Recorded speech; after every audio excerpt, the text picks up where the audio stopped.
Bueno, asteragoaz eta lehenik eta behin arratsaldeon guztioi eta eskerrik asko bihotzez hemen egoteagatik. Eta nola ez, esker berezia eman nahi diot Toti Martínez de Lezeari. Toti, eskerrik asko hemen egoteagatik. Además, será la encargada de inaugurar esta nueva sección de Sabino Arana Fundazioa, del Rincón de los Libros, con el que queremos acercar al público en general las diferentes obras de los y los escritores vascos de mano directa de sus propios protagonistas. De lo que se trata es de compartir experiencias, compartir reflexiones sobre el proceso creativo de ellos y ellas, encudriñar qué hay detrás de la escritura de cada libro, todo eso que hay antes de la llegada a las librerías que luego nos contará Toti, y fomentar también el hábito de la lectura. Horretarako hemen daukagu Larrabetzun, bizi den Esperanza Martínez de Lezea idazle gasteiztarra, dugu gaur bere eleberriak sinatzeko Toti izena hartu zuena. Idazle eta ingeleseko eta frantseseko itzultzaile tituluduna. Eta alemanez, enoak entzen meritorik, Kuku Biltzo antzerki taldea, sortu zuen berak Alberto Albaizar senarrarekin eta Larrabetzuko beste gazte batzuekin batera. ETBn lan egin zuen Euskal Telebista Publikoarentzat aur eta gazteentzako 1000 programa, baino gehiago sortu ditu. Desde que en 1998 publicara su primera obra, La calle de la judería, esta autora prolífica, apasionada de la novela histórica, especialmente de Euskadi, no ha dejado de escribir y de sorprender a sus lectores. Algo que solo es posible combinando su imaginación, la técnica literaria y un sólido conocimiento del pasado. Y mucho trabajo. Tercera Mama publica también libros dedicados a la literatura infantil, recreando en ellos a Nur, que es su nieta. Algunas de sus obras han sido también traducidas al francés, inglés, catalán, alemán, ruso, portugués y chino. Y ruso. Incluso chino. Pero eso no cuenta. Eso no cuenta. Queda muy lucido. Me han traducido al chino. Pero yo no puedo leer en chino, por lo cual, ahí está. Cuando viene alguien lo enseño, digo, mira, hay en chino. Entonces, así.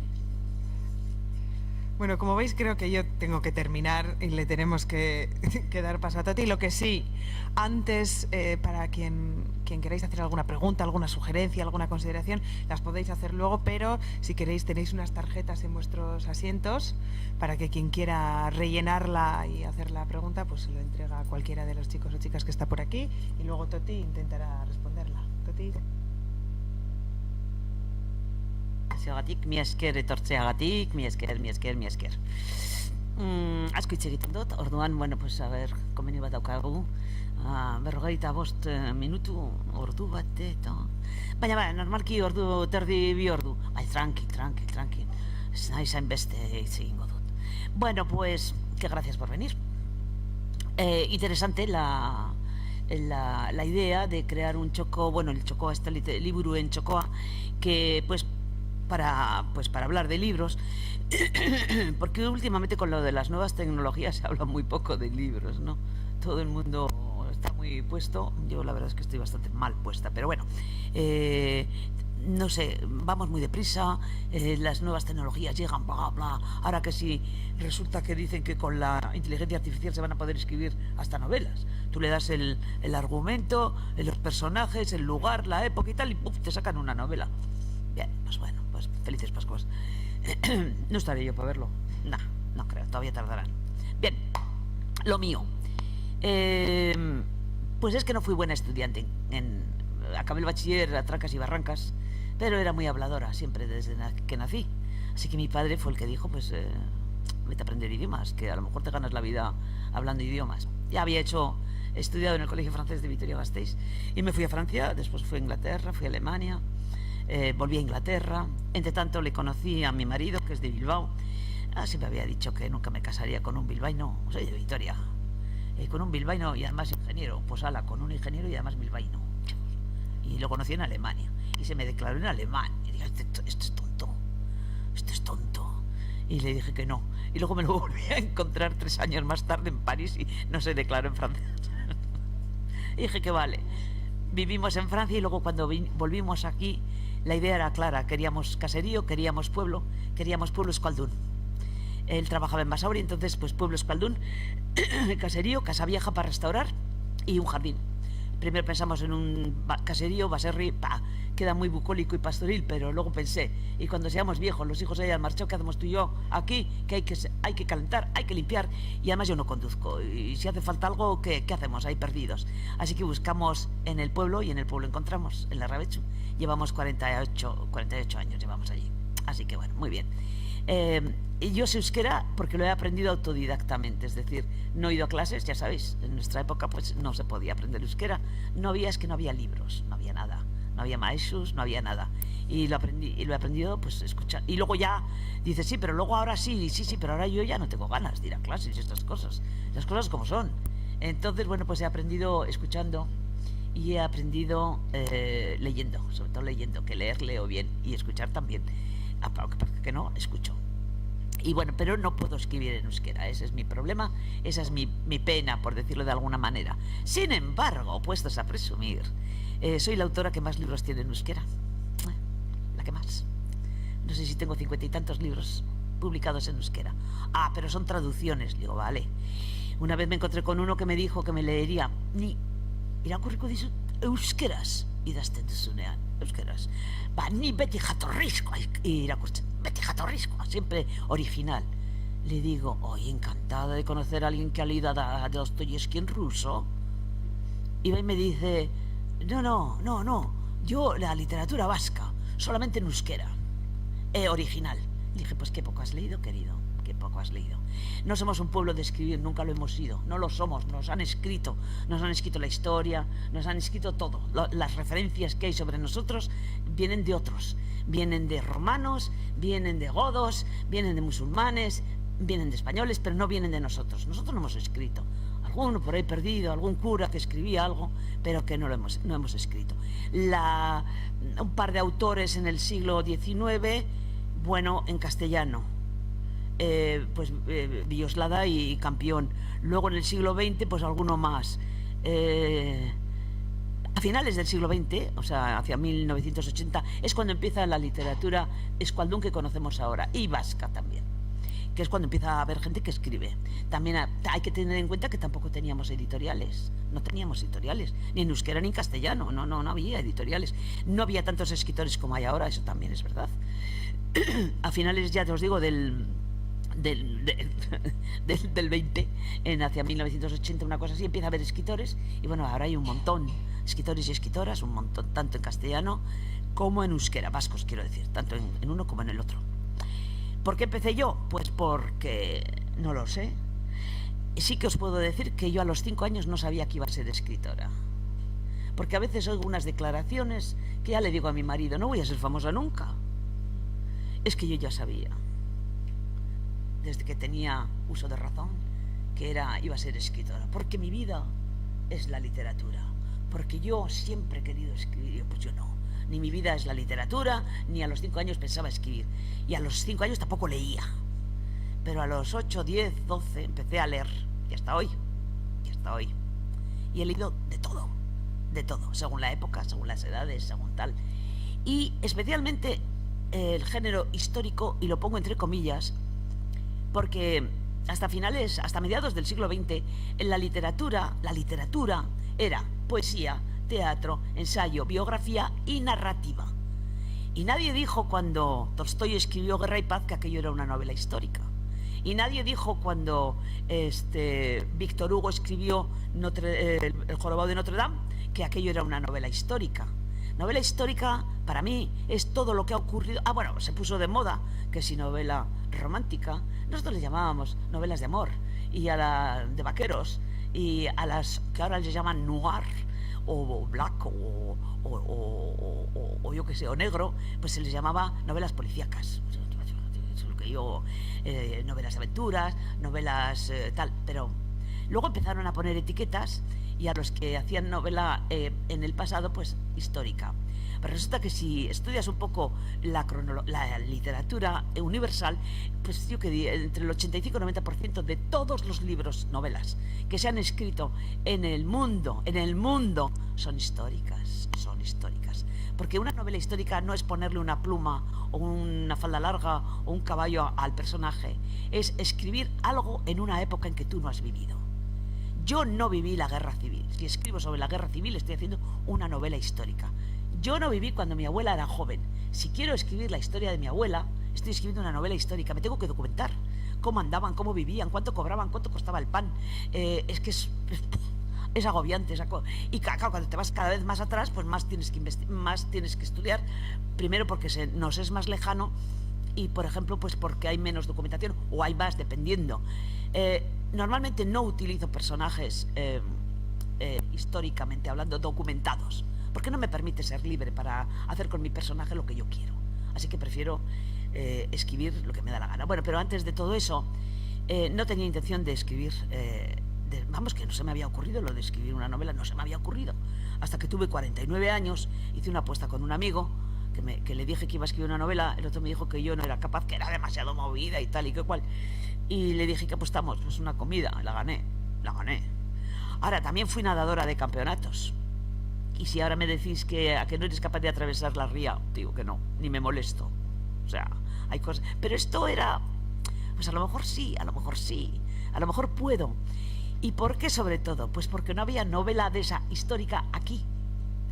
Quitando eso, la envilloslada con sus vascos, Amaya o los vascos en el siglo VIII, campeón blancos y negros sobre las guerras, o sea, con el escenario de las guerras carlistas. Aquí no había novela histórica. Pues resulta que a mi padre le gustaba la historia, ensayo, a mi madre le gustaba la novela y a mí me gustaban las dos cosas juntas. Y cuando leía novelas, por ejemplo las de Dumas, ¿no?, que fueron probablemente las primeras que leí como novela, ¿no? Los tres mosqueteros. ¿Y estos? El Richelieu era tan malo como lo ponen aquí. Y si la mujer del rey se llamaba Ana de Austria, ¿cómo era Ana de Austria si era la hija del rey de España? ¿Y qué fue después de Luis XIII? ¿Quién vino? Luis XIV. ¿Y qué le pasó? Que me fui aficionando a la historia leyendo novelas, fíjate qué cosas. Y sigo haciéndolo. Leo una novela o veo una película y automáticamente o voy a buscar. Ahora ya como tenemos el Google, pues bueno, me meto en el Google a ver si es cierto lo que me han contado. Pero bueno, siempre me ha gustado. ¿Por qué ese género? Pues que es una forma de contar la historia de otra manera. He tenido que aguantar que me digan, y me siguen diciendo, que los novelistas de este género manipulamos la historia. Y bueno, pues ¿qué vas a contestar? Vas a contestar que la historia la han escrito los cronistas, aparte de la arqueología que pueda haber, o los grafitis que pueda haber, o lo que sea. La historia la han escrito los cronistas, y los cronistas han escrito para sus señores, que eran los que les pagaban. Estuve una vez con un archivero que dijo que los historiadores pueden trabajar gracias a ellos, porque son ellos los que han recogido todos los cartularios, las cartas, las documentaciones, los testamentos, los han archivado, y ahora, claro, lo tienen muy fácil. Esos son los archiveros, o sea que aquí todo el mundo se... Pero en el caso de manipular la historia, ¿qué es manipular la historia? Os pongo un ejemplo. Es un ejemplo extremo, pero lo es. Los padres de Isabel la Católica están enterrados en la Cartuja de Miravalles, en Burgos. Están los padres y el hermano. El padre, Juan II de Castilla, pasó a la historia en su momento como un hombre del Renacimiento, muy mal gobernante, muy vago, muy malo, que dejó todos los asuntos del gobierno en otras manos, pero un excelente...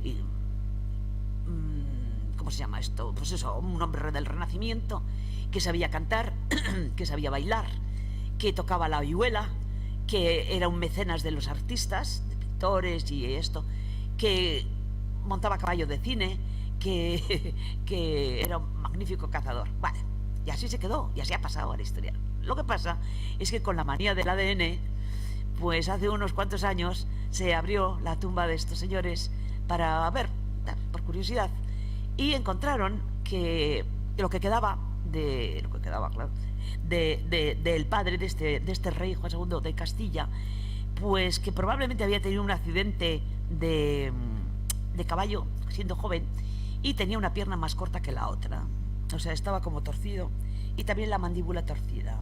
Y ahora yo os pregunto, o sea, bailar, cantar, disparar, montar a caballo a lo mejor, tocar la vihuela, yo no sé, un poco torcido. Es decir, que la gente durante años, siglos, ha estado creyendo que aquel era colmo del colmo y resulta pues que no lo era. Pero quien escribió que era un magnífico personaje, individuo renacentista, y así se quedó. Bien, ¿esto a qué viene? Pues que no somos nosotros los novelistas los que manipulamos la historia precisamente. No digo que no los haya, ¿eh? No digo que no haya quien escriba una historia y le quiera dar un sesgo que no es exactamente el mismo, el real, el verdadero. Eso lo sabemos y vamos, no vamos a decir nombres, que luego todo queda. Y yo personalmente no intento. Que a alguien que me lea puede pensar que aquí, mira, se le ve a esta la pluma, pues se me verá, porque lógicamente algo mío hay en lo que escribo. Si no, no soy yo y el libro aparte, es que somos los dos juntos. Y hay sentimientos, y hay maneras, y hay expresiones que probablemente son mías, personales, ¿no? Pero volviendo al tema, lo que yo quería era, después de haberme leído novelas que me habían llevado a la historia de Francia, de Inglaterra, de Italia, de Rusia, de China, lo que quería era de aquí, y aquí, que no había manera. Así que escribí, después de hacer la apuesta esa, que fue muy divertido, guardé la novela en un cajón. Aquella fue la abadesa, la primera que escribí, la de la apuesta, porque había leído en una enciclopedia verde, que era la enciclopedia Icharsbera también, sería, bueno, había unos, antes que a Uñamendi hubo otra enciclopedia que también la tengo de color verde, o sea, las tapas verdes, y ahí pues leyendo, porque yo leo ensayos como que lee novelas también, o sea, me da igual, había leído la historia de doña Toda de la Rea, señora principal de Bilbao, a la cual había tenido una hija con Fernando el Católico cuando vino a jurar los fueros a Bilbao. Porque los fueros, por ejemplo, otra cosa que me enteré, los fueros no se juraban en Guernica. Guernica era uno más. Se juraba en cada merindad. Luego al final pues quedó Guernica, pero se juraba aquí, se juraba en Larrabecho, se juraba en Bermeo, en Santa Eulalia de Bermeo, se juraba en Guernica. Pero bueno, cuando le tocó jurar en Bilbao, estuvo una semana, entre que vino de Castilla, estuvo una semana, y fue a Guernica, y volvió una semana, y vino a jurar los fueros en nombre de su mujer, que era la señora de Vizcaya. En ese tiempo tuvo tiempo de hacer lo mismo que hizo Julio César cuando fue a las Galias. Julio César dejó escrito cuando fue a las Galias: Vini, vidi, vinci. Llegué, vi y vencí. Pues con perdón, este señor vino, folló y preñó a doña Toda de la Rea, señora principal. ¿Y esa es señora principal? ¿Cómo que señora principal, amante de 7 días? Porque claro, las mujeres en esa época, las mujeres nobles, claro, las mujeres de standing, se utilizaban para hacer compromisos, uniones familiares. No se le va a dar al rey para que la tenga durante 4 días y luego se olvide de ella. Hasta que empiezas a estudiar y empiezas a leer y te enteras que el tío de esta señora era un Leguizamón. Leguizamón, que quería ser el preboste del puerto de Bilbao, es decir, cobrar por todas las mercancías que entraban y salían, y que había que ponerle a este señor, que era un salido, una chica a la familia, pues se le pone. Interesante. Luego no se sabe qué pasa con ella, y luego aparece la hija, que es abadesa de Madrigal de las Altas Torres. Y bueno, pues era recrear la historia de una chavala que a los 6 años, a los 7 años la sacan de aquí, y que a los 60 vuelve, ¿no? O sea, es una cosa... Pero bueno, esa la guardé en un cajón, porque en el oficio de escribir, para los que queráis ser escritores, sabed que no sale nunca la primera novela. Nunca. Tú vas con la primera novela a una editorial y te dicen: muy bien, interesante, tenemos el cupo, no va dentro de nuestro estilo, no va dentro de nuestra línea editorial. Es que hay que aprender. No vale con escribir "mi mamá me mima". Eso lo sabemos desde los 5 años. Luego hay que dar una enjundia a lo que se escribe. Y las editoriales están, ya os digo que ahora hay cantidad de autores y autoras, y bueno, pues no están por la labor, porque no son una ONG, son una empresa. Las editoriales son empresas, y también para perder dinero pues no se van a jugar el tipo. Pero bueno, la primera novela que escribáis, guardarla, y escribir la segunda, y luego cuando hayáis escrito 2 o 3, volvéis a coger la primera y la volvéis a escribir, porque seguro que habéis aprendido un montón. Yo ahora estoy corrigiendo novelas que escribí hace 23 años y me quedo horrorizada, pero por favor.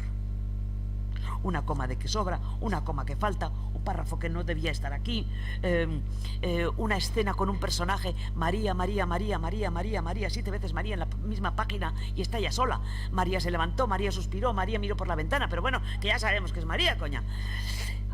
Bueno, esas cosas las he aprendido a lo largo del tiempo, pues trabajando, ¿no?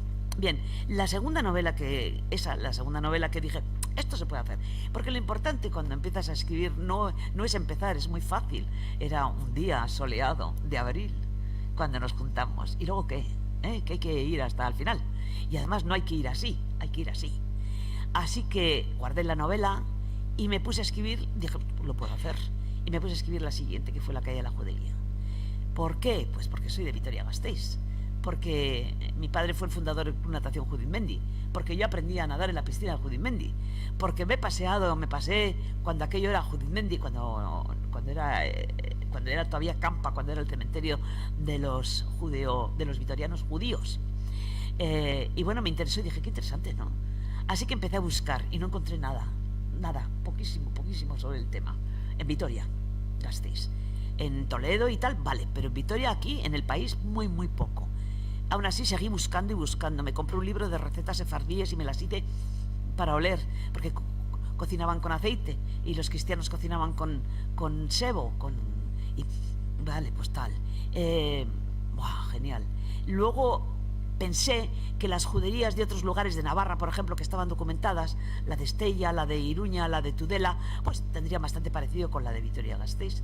Y bueno, porque el fuero vasco era distinto para cada provincia. Vizcaya y Guipúzcoa no permitían la presencia de gente extraña, no ni judíos ni otros, o sea, excepto en Balmaseda porque era puerto. Era aduana, fíjate qué cosas, ¿no? Cuando las aduanas no estaban en el mar, estaban en el interior. Pero en Álava sí, en Álava estaban en Guevara, estaban en Espejo, estaban en La Guardia, estaban en Vitoria-Gasteiz sobre todo. Y dije, bueno, pues vamos a recrear toda esta historia. Y buscando encontré el nombre de un médico que era judío y decía, el médico judío David y sus hijos, Pedro Sánchez de Bilbao y Josuá. Pedro Sánchez de Bilbao y Josuá. O sea, uno es converso y el otro no. El otro seguido siendo judío. Pues recrear de ellos no hay nada más que los nombres. Pues recrea toda esa historia en la Vitoria del siglo XV. Es que es una gozada. Lo que tengo que estudiar, lo que aprendo y luego pues contarlo a mi manera. Puede parecer, me perdonáis, mi madre cuando vivía y cada vez que decía esto me miraba y me hacía así, pero es que cuando escribo soy diosa, digamos, soy diosa. Yo los creo, los hago antipáticos, generosos, valientes, cobardes, los hago grandes, pequeños, gordos, feos, preciosos, guapísimos, les hago amar a los personajes, les hago amar, reír, sufrir, llorar y los mato cuando quiero. A ver, pues, el poder absoluto, es el poder absoluto. ¿Qué voy a hacer? Pues a este le mato. No le voy a matar, que luego me voy a comer 50 páginas. Voy a seguir un poco más, ya lo mataré más adelante. ¡Wow!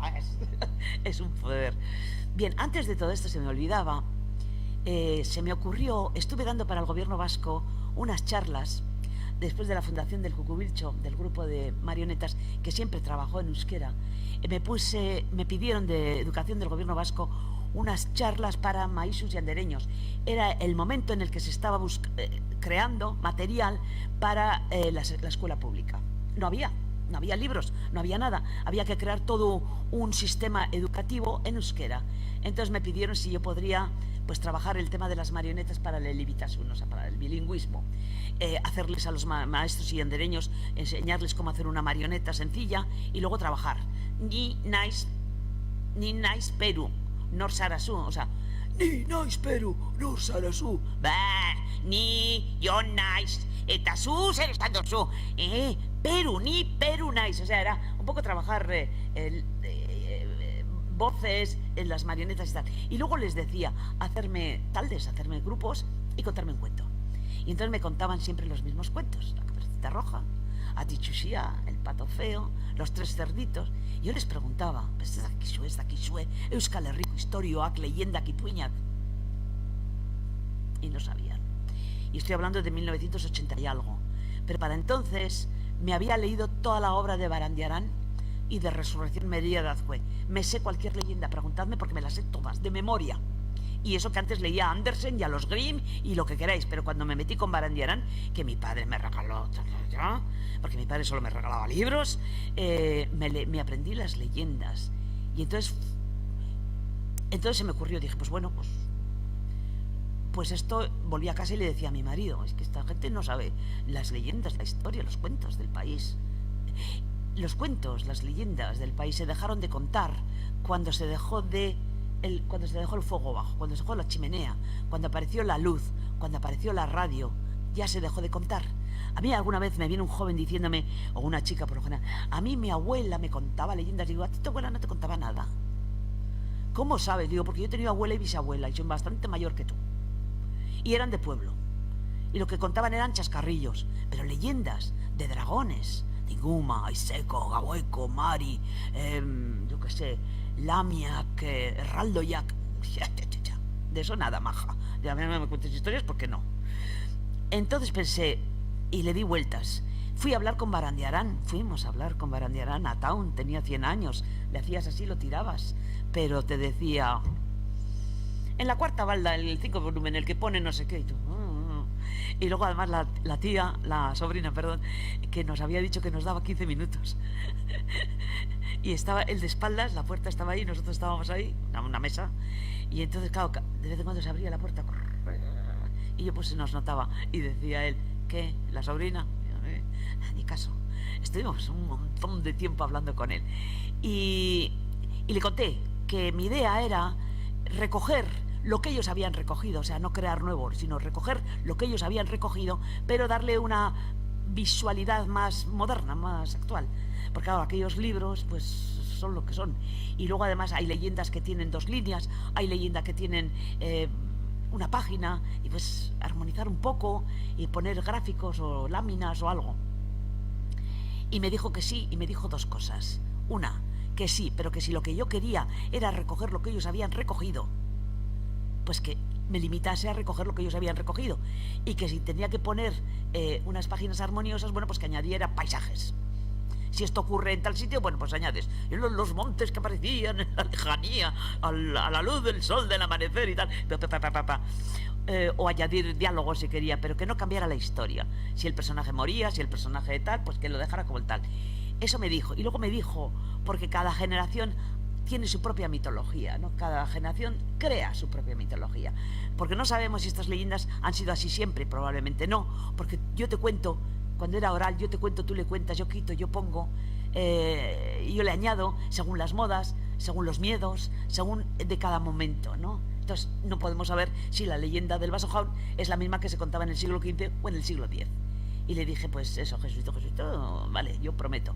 Y saqué el libro de Euskal Herriko, Leyendas de Euskal Herria, pero todavía no escribía, eso fue debido a eso, ¿no? Ese libro se sigue publicando y sigue teniendo reediciones, es una verdadera preciosidad, porque está escrito tal y como él me lo pidió, y además pongo la referencia de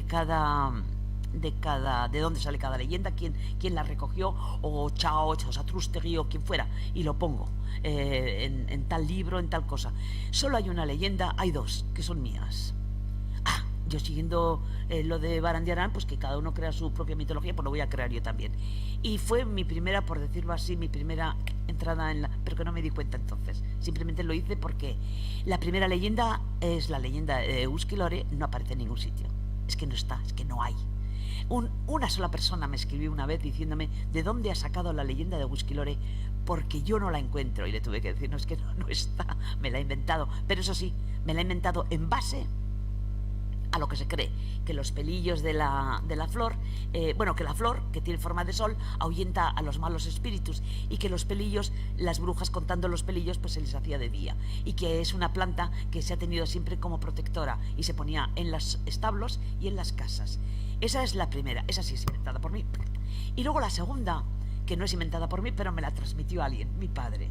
Mi padre me transmitió la leyenda del Forzudo de Arbulo, o Arburu, que es un pueblo de Álava. Esa me la contó mi padre, y la puse, y además dije, mi padre me contó, que coste, porque porque nosotros todos transmitimos. Si yo te cuento una historia y te gusta, pues y tú luego la transmites, pues ahí se queda para siempre, ¿no? La del forzudo, os la cuento,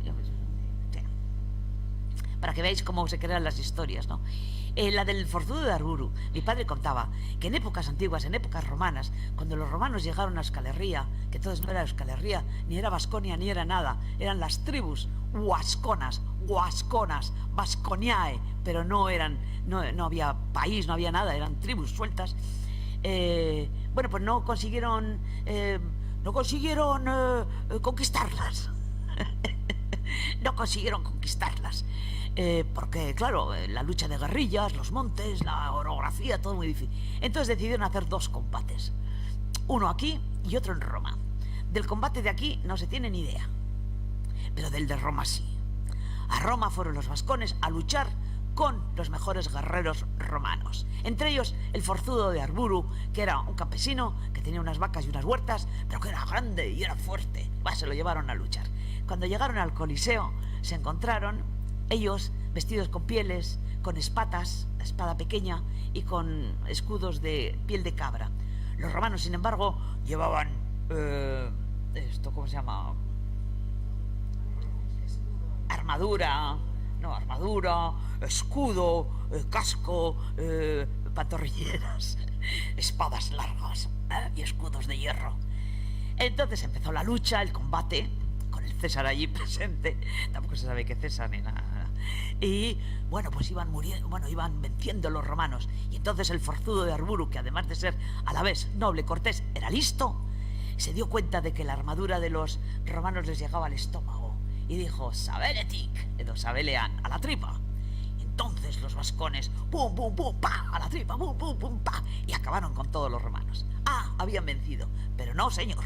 El César, o quien fuera, dijo: aquí paraos. Ahora tiene que luchar el más fuerte de los vuestros con el más fuerte de los míos. El más fuerte de estos era el forzudo de Arburu, pero estaba cansado, había estado todo el día peleando.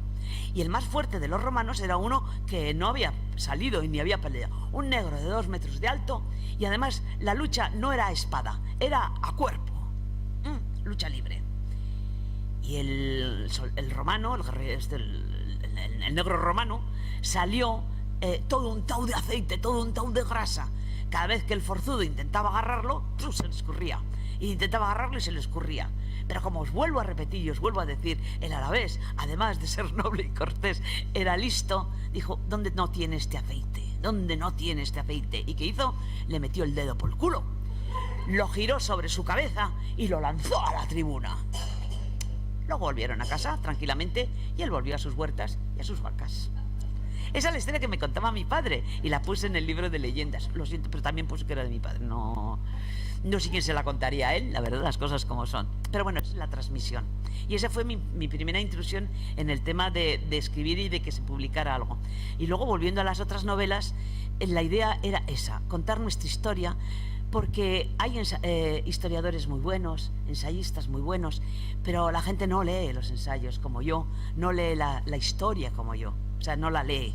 Simplemente algunos la ojean, pero la mayoría de la gente no lee ensayos. Pero sí hay más gente que lee historia, y a través de novelas, y a través de la novela, por lo menos puede pasar que haya gente que le pase lo mismo que a mí, es decir, que quiera saber más, y que una vez que lee algo digo: ¿y esto? Aunque solo sea para ver si he metido la pata, si lo he dicho bien, o si por solo por curiosidad se metan a buscar la historia que yo de alguna forma cuento. He tocado todos los pitos, la verdad es que he tocado todos. He tocado, pues eso, época romana, he tocado brujas, Inquisición, carlistas, la guerra contra los franceses y contra los ingleses. ¿Qué más?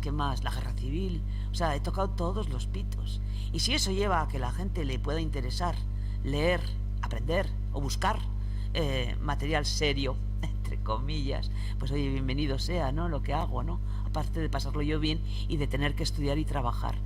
Entonces, aquí en Euskal Herria, pues no hay zona que no haya escrito en algún. No digo que haya escrito en todos los pueblos o que todos los pueblos aparezcan, pero casi. Por ejemplo, en Mareas es un libro de relatos porque alguien me pidió de la editorial que escribiera la historia de la mujer vasca. Y me quedé atónita, dije, ¿qué mujer? Si no estamos,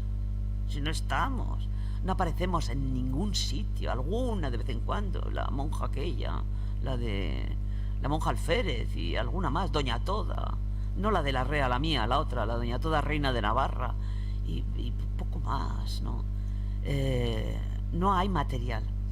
Entonces se me ocurrió que a lo mejor por medio de relatos podría contar la historia, porque sí hay material, testamentos, compra y venta de propiedades, juicios, guerras, en fin, hay material. Entonces escribí 35 relatos que empiezan en Bayona y acaban en Muskiz, pueblo por pueblo, desde la prehistoria hasta que yo tenía 20 años. Y voy contando cada historia. Hay 4 que son reales, o sea, no que son reales, sino que ya están recogidas en un libro de José Antonio Azpiazu que se titula Mujer Vasca, Sumisión y Poder. Muy interesante. Y luego que hablé con él, claro. Entonces, pero así con nombres, por ejemplo, aparecen 2 mujeres de Zumaya, una señora viuda y una sobrina, que está casada, pero su marido se ha ido en los barcos, pero le ha dejado una firma ante notario de que puede utilizar el dinero de ellos en lo que quiera. Cosa rara. Y estas 2 mujeres se compran un barco. Se compran un barco. No se montan en el barco, lo mandan al barco a las Azores, lo mandan a Inglaterra, lo mandan a comerciar. Bien, pues es real, tienen nombre, a finales del siglo XVI. Luego, por ejemplo, aparece otra historia que también es real. No les gustan los de Donosti. Cuando escribes algo, todo el mundo quiere ser el héroe, ¿no? Y como salga tu apellido o salga tu pueblo y no sean héroes, uy, se enfadan. A mí me han llegado a decir que por qué he puesto mi apellido que por qué he puesto su apellido. Le digo, pues por no Pérez y Martínez a todos. Y dice, pues pon los tuyos. Le digo, es que ya los he puesto. Es que he puesto todo. Le dije a mi hermano, búscame apellidos, no sé, rastrea. Hay por Álava, por Eguino, por Hilarduya, por Aspárrena, Zaeta. Busca todo lo que puedas encontrar. Y he usado todos mis apellidos para bien y para mal. Pero claro, de vez en cuando tengo que echar mano a algún otro. Y luego, si salen malos, ni te cuento, ¿no? Si salen malos se enfadan, ¿no? Pero oye, ¿qué le vamos a hacer? Tiene que ser así. Esto venía a cuento de... Sí. Lo de Donosti. Pues resulta que en Donosti hay una historia que está documentada y es el de una alcahueta. Donostia era un puerto marino, ahí llegaban los barcos, llegaban los hombres con muchos meses de abstinencia y extranjeros y también tal. Y claro, había burdeles, claro que los había, en Rentería, en Donostia. Y se sabe la historia de una que era de Azpeitia, pero sus hermanos la echaron del caserío y se fue a Donosti y se montó de alcahueta, pues un burdel. Y entonces otra alcahueta de la competencia la denunció al ayuntamiento por tener un burdel. Y la castigaron, le dejaron desnuda hasta la cintura, le pegaron con brea, le pegaron plumas y le hicieron barrer durante 4 horas la puerta del Marqués. ¿Conocéis Donosti? Pues lo que baja hacia el arquillo que va hacia el puerto, pues ahí. Y ahí estuvo y luego la echaron de Donosti y no le permitieron volver en 4 años. La que la había denunciado fue la que fue después y la acusaron de lo mismo y también la echaron durante 4 años. Entonces yo puse esta historia. Oye, y hubo gente de Donosti que se me picó. Y dice, las putas de Rentería, le digo, las putas donde salen, ¿no? O por ejemplo, pues las bateleras, o por ejemplo en el tema de las minas, en el tema de las que llevaban el pescado a Bilbao desde Santurtzi, o las inmigrantes en Sestao, ¿qué más? Pues los inmigrantes a América, pues en el Anchove, las piratas de Bayona, la Muga, las contrabandistas en la zona de Hendaya. En Hondarribia, por ejemplo, hubo un caso de brujería. Bueno, no un caso de brujería, pues resulta, es que hay que contarlo todo porque si no, no vale. Cuando ya se acaba lo del proceso de la brujería, que acaba después de lo de Zugarramurdi, acaba, ya no hay puede que todavía se juzgue alguna por aquí y por allá, pero no hay una persecución sobre el tema de brujería, porque hay que dejar claro que la Inquisición española no se metía en el tema de la brujería, aunque nos parezca extraño. Los jueces de los inquisidores en el tema brujería eran jueces civiles, no curas. Las cosas hay que contarlas. En Francia sí, pero aquí no. El caso es que habría que preguntarse por qué unos jueces civiles con educación y con preparación y que hablaban latín y demás iban a perseguir a unas mujeres que volaban en escobas. Sí, ya. ¿Habría alguna otra razón? ¿Política, económica o la que fuera? Cada caso tiene suyo. Pues en Hondarribia, cuando pierde el Lancre, empieza con sus persecuciones en Iparralde, mucha gente huye, pasa la Muga, porque claro, es que allí les están matando. Este hombre se cargó a casi 600 personas en Iparralde, 600. Para que os hagáis una idea, en Zugarramurdi fueron 11. Vamos, los ejecutados de Zugarramurdi en Logroño fueron 11. En Iparralde se cargaron, mató a niños, a mujeres, a curas, una barbaridad. Bueno, pues mucha gente se escapó y pasó la Muga. Hondarribia está pues pasando la Muga. Y ahí había un fuerte, bueno, lo que es ahora el Parador, pero era un fuerte, ¿no? Y en Hondarribia había pues como unas 1000 personas. 500 eran gente del pueblo y los otros 500 eran soldados. Estas pasaron, entre los soldados había solteros y bueno, pues algunas se casaron y se casaron y tuvieron hijos y hicieron familia. Ocurrió tiempo después que una mujer dio a luz, no una de ellas, otra. Y había la costumbre de visitar a la parida. Se era ir a la casa de la parida y bueno, pues tomarse lo que fuere y llevarle regalos y pasar la noche ahí festejando a la parida. Al día siguiente el niño murió. Porque los niños se morían.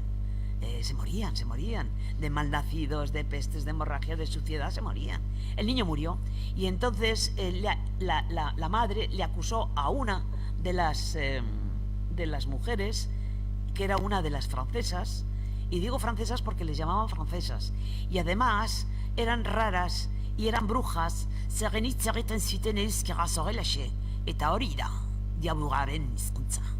Por el acento, qué cosas, ¿no? El caso es que el alcalde, los dos alcaldes de Hondarribia, había dos, uno arriba, otro abajo, detuvieron a esta mujer y a otras 5, también todas francesas, y las metieron en la cárcel. Y llamaron a la Inquisición entonces estaba en Calahorra, en Logroño estaba ya, y les contestaron que hicieran el favor de dejarles en paz y que soltaran a aquellas mujeres. Aquí a veces somos más papistas que el Papa, y entonces decidieron mandarles a las mujeres, meterles en una barca y mandarlas pantalla, y les dijeron que si volvían les cortaban la nariz y las orejas. No volvieron y estropearon las familias de gentes inocentes. Pues resulta que unos años después hay una batalla ahí que es la que da lugar al alarde famoso, que también trae su historia. El alarde famoso, llegaron los franceses, rodearon lo que era la fortaleza. Estos se defendieron hasta que llegaron pues las tropas del rey y tal, castellano, y bueno, pues no pasó nada más, se salvaron, por decir así. Resulta que cuando llegaron los franceses, cuando empezaba la batalla, 2 mujeres subieron a la ermita de Guadalupe a bajar a la Virgen. Bajaron a la Virgen, la llevaron a la iglesia. Y cuando acabó la batalla, cuando ya se supieron libres, cogieron la Virgen y la volvieron a subir a la ermita. Y ahí se organizó toda una procesión de agradecimiento porque se había acabado el combate, se había acabado la guerra, y subieron. A partir de entonces se celebra el alarde. Esta discusión estúpida de si las mujeres pueden o no pueden, si estudias la historia, hubo un cura que estaba allí en Hondarribia y que dejó escrito que 100 mujeres vestidas de hombres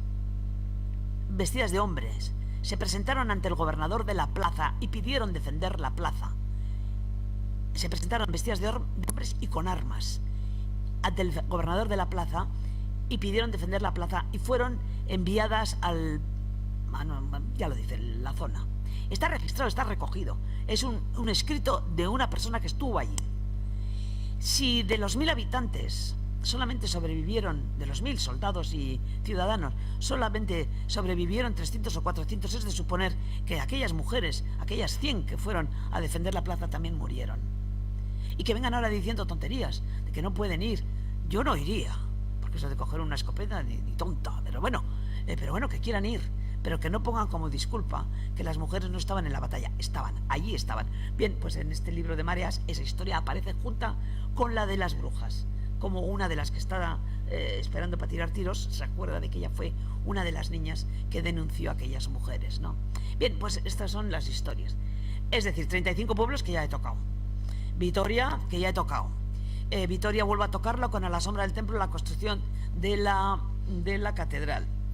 Esa que si vosotros vais mañana a ver la abierto por obras, veréis que de mí no van a hablar. Hablarán de Ken Follett, cuando la historia de la novela ocurre en Inglaterra, en una ciudad inventada en el siglo XIII. Y la catedral de Vitoria no fue catedral hasta el siglo XIX y fue iglesia y después colegiata de finales del siglo XV. Pero bueno, Ken Follett, estatua. Las guías, hubo una amiga mía que fue y pregunté, ¿y la Toti qué? Y la otra, la guía, le dijo, ¿qué Toti? Pues Toti Martínez de Lecea, que ha escrito una novela. Ah, pues no sé. Bien, vale. Luego, por ejemplo, también estaba en Vitoria, en La Guardia y en La Bastida, con la Guerra Civil. Pero la Guerra Civil, bueno, ya sabemos lo que fue, yo lo sé, lo vivimos en nuestra casa. Pero, cuando escribes, no se trata de contar una historia para que te lean los 4 que opinan igual que tú y que creen lo mismo que tú. No, se trata de llegar más lejos y de, en fin. Entonces, esto no va de la guerra, porque además en Vitoria-Gasteiz no hubo guerra, porque los militares se pusieron del lado de Franco, con lo cual no hubo combates, no hubo bombardeos, no hubo estas cosas. Sí hubo represión, 500 muertos en las tapias del cementerio, habría que decirlo, entre ellos un tío mío. Pero bueno, pero no va de eso. Ya te metes en política, ya te metes en los buenos, los malos, pues no. Sin embargo, mi historia es, hoy en día empieza, una señora de 90 y tantos años, la edad que tenía mi madre cuando la escribí, muere y deja una buena fortuna, una casa, joyas, cuadros y demás. Entonces la hija, que tiene 70 años, va al notario y el notario le dice que muy bien, pero que hace falta el otro heredero. Dice, ¿qué heredero? Dice, pues su hermano. ¿Qué hermano? Si soy hija única, oiga, que tengo 70 años. Y el otro le saca un acta de nacimiento de un chaval con el mismo apellido de la madre y distinto del padre. Por eso lo de los apellidos, ¿no? A ver, Pérez y Pérez, pues no. Zulueta. Amelia Zabaleta. Nacido en el junio del 36. Entonces este le encarga a un mindundi de estos que van sacando fotos para los divorcios, ¿no? Que te he visto salir con un tío de un portal, o que te he visto salir con una tía de un bar, o que te he visto tal, pues fotos para los divorcios. Nada del típico policía y la y le dice, oye, búscame a este que se supone que es mi hermano, que si yo no cobro si no aparece este. Mira, porque además la madre en el testamento lo había puesto y había firmado el testamento 2 años antes de morir. O sea que ella sí sabía dónde estaba. Y entonces empieza a buscar y busca, claro, en fecha actual, pues en internet, va a Hacienda, va a los ayuntamientos, busca incluso en el listín aquel amarillo que ya no usamos, el listín aquel amarillo, y que no lo encuentra, que no hay manera de encontrarlo. Y entonces empieza a preguntar, ¿qué le pasó a Amelia Zabaleta para que no fuera capaz de contarle a su hija en 70 años que tenía un hermano? Y voy echando para atrás y voy contando lo que pasó, ¿no? Las mujeres presas, las mujeres con el ricino yéndose por las piernas en las calles, el hijo de un matrimonio civil, porque no era válido el matrimonio civil, cuando ya se acaba la guerra con el franquismo no era válido.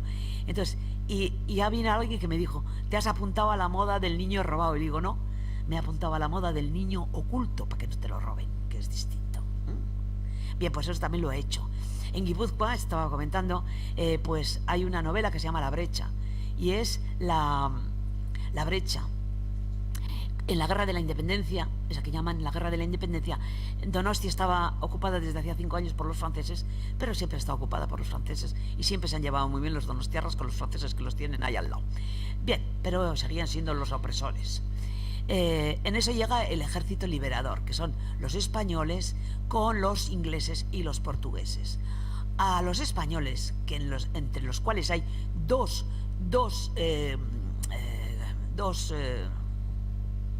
ay, qué mal hablo yo de militares, 2 grupos de... grupos de voluntarios guipuzcoanos, los mandan hacia la frontera, los mandan hacia Irún, a San Marcial, para allí. Y dejan solamente Donostia para los ingleses y los portugueses. Un mes antes han pasado por Vitoria. Y aquella famosa, la batalla de Vitoria, con su estatua también, que manía tienen para hacer estatuas. La batalla de Vitoria, que nunca tuvo lugar en Vitoria-Gasteiz, nunca. Fue en Júndiz, fue en Gamarra, fue en Mendoza. ¿Por qué no fue en Vitoria-Gasteiz? Pues porque el general Álava, mano derecha del general Wellington, era de Vitoria. Y ahí tenía su casa, tenía sus negocios y tenía la familia. Y no permitió que ni un soldado entrara en la ciudad. Estaba fortificada, que ni uno entrara. Pero a los soldados se les debía la soldada, el sueldo, de meses.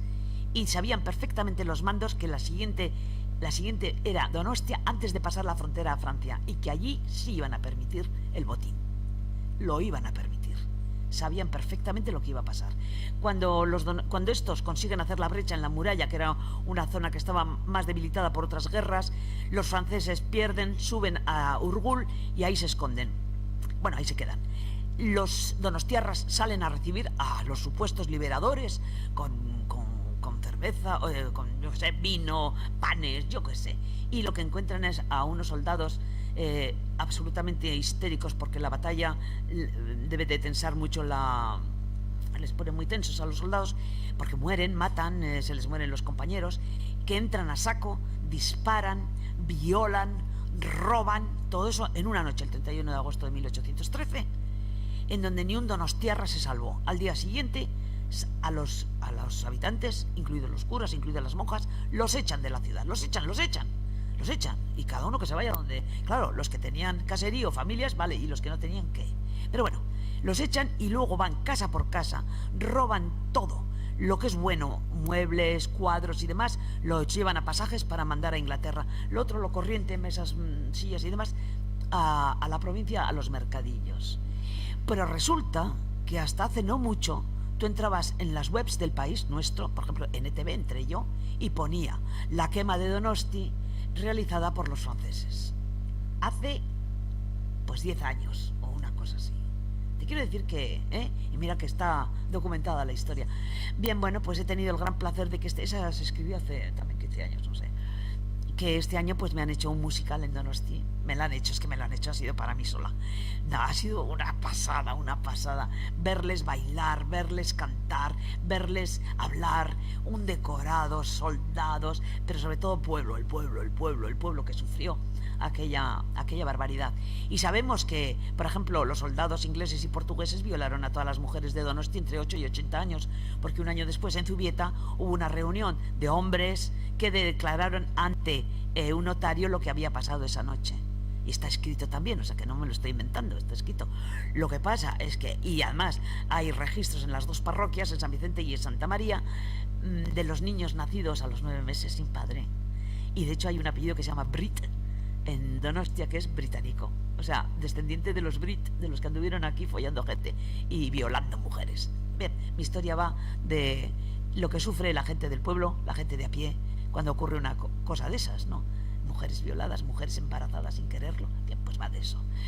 Y luego, ¿qué más? Bueno, de Navarra, Sancho III el Mayor, yo qué sé, el Camino de Santiago por Navarra, Estella, los infanzones de Navarra intentando recuperar su independencia y su libertad, que fueron machacados y colgados. Brujas, qué remedio, brujas. Así que sí, he trabajado bastante sobre el tema. Lo que pasa es que en este momento no sé de qué escribir, y creo que lo he escrito todo. En total han sido 27 novelas, 2 ensayos, uno sobre ese, el de mitología, que no es mío, y el de, quitando esas 2 leyendas, y un ensayo sobre brujería, brujas, que es un ensayo, no es una novela, es un ensayo. Luego 3 novelas juveniles, los 17 de Nur, 8 para contar a los niños que no saben leer, 3 de humor o 2 de humor, una cosa así. En total han sido 60 libros en 24 años. Y todavía mi marido me dice hoy, ¿qué? ¿Estás escribiendo? Ya escribiré cuando me apetezca. Y esa es mi vida y el trabajo de escritora. No he recibido ningún premio. Los premios que tengo son premios de amor, como les llamo, de asociaciones, de grupos, de no tengo ningún premio literario importante, tampoco me importa demasiado, la verdad. No, pero lo digo. No tenemos la fama que tienen otros autores, porque yo trabajo con una editorial del País Vasco. Las editoriales vascas son pequeñas, quitando Elkar, pero las otras son pequeñas, no tienen proyección. Dentro del mundo editorial, leeros mi novela La Editorial, que el otro día fui a la Casa del Libro, porque fui a presentar el libro de un amigo de La Rioja, y quería regalarle el libro. Y fui a la empleada y le dije, la editorial. Me dice, ¿cuál? Y le digo, no, es el título de una novela. ¿De qué autora? ¿De qué autor? Y digo, mía. Dice, no lo tenemos. Y le digo, pues, Hierba de Brujas. No lo tenemos. Y todos callaron. No lo tenemos. No tenía ningún libro mío, más que el último. Dije, vale. Dentro del negocio editorial hay que tener en cuenta que es un negocio, como he dicho al principio, no es una ONG. Una editorial es un negocio, tiene que vivir, tiene que pagar el local, los sueldos de los empleados, las máquinas, tiene que pagar a la imprenta, tiene que arriesgar. Y no va a arriesgar si no cree que va a poder recuperar por lo menos parte de ese beneficio. Los autores, y aquí hay alguno que lo sabe, cobramos el 10% del precio sin IVA. Es decir, si yo hoy os vendo un libro que vale 20 euros, cobraré 2. Y los cobraré el año que viene. Yo te lo vendo hoy, pero yo lo cobraré en marzo del año que viene. Además, me tengo que fiar de que la editorial me diga que ha vendido 40 o 400. No lo sé, no lo puedo controlar. No puedo controlar todas las librerías, no puedo controlar, pues no sé, los estancos o donde se vendan los puestos de las estaciones y de los aeropuertos. No lo puedo. Entonces, dentro de la estructura de una editorial, que también se les acusa a las editoriales de que son mangoneantes y todo este tipo de cosas, tampoco es del todo cierto, porque la editorial del 100% del precio del libro se queda con el 40%, el autor el 10%, ¿dónde va el otro 50%? A las distribuidoras y a las librerías. La distribuidora es la que se lleva el mayor pedazo porque es la que te va a colocar los libros. Y claro, dependiendo de la distribuidora, pues los libros van a un sitio u otro, dependiendo de la editorial. Y este momento en el Estado español hay dos grandes grupos, uno es Planeta y el otro es Random House Mondadori. No son una editorial, son 20 y tantas editoriales por un lado y 20 y tantas por otras. Todas las grandes editoriales, Alfaguara, Seis Barral, en fin, todas, Plaza y Janet, todas pertenecen a un grupo o al otro. Si tú no perteneces a ninguno de ese grupo, pues lo tienes bastante crudo, bastante crudo. Y si encima tu distribuidora es pequeña o tu distribuidora pues lo tienes todavía más crudo. Luego las librerías, por ejemplo, pues ya os digo, la Casa del Libro es una librería de Planeta, pues vende libros de Planeta, eso es lo que hace. Y luego tiene alguno más, por si acaso. Es que es así, y no es un mundo fácil, no es un mundo fácil. Ahora también es verdad que no todo el mundo que escribe y que se publica y se autopublica vale, ¿por qué no? Eso también hay que valer, como para hacer una pared. Yo ahora os hago una pared de ladrillo y mañana se cae. Si sigo haciendo la pared de ladrillo y la repito y repito, al final la mantendré recta. Pues con los libros es lo mismo. Si escribes y escribes y escribes y escribes y tienes algo que contar y tienes imaginación y sobre todo mucha lectura, pues llegarás a escribir bien. No basta solo con tener el conocimiento, hay que también tener la habilidad de expresarlo y transmitirlo. Eso son muchas cosas complicadas, ¿no? Y ya el colmo del colmo es que te venga un joven y te diga, hola, encantada de conocerte, somos colegas, ¿no? Sí, porque yo también escribo. Yo también soy escritor, ¿no? ¿Y qué has escrito? Digo, no, en ello estoy. Y te quedas así. O sea que en ello estás. O sea que has escrito 4 páginas y ya somos colegas.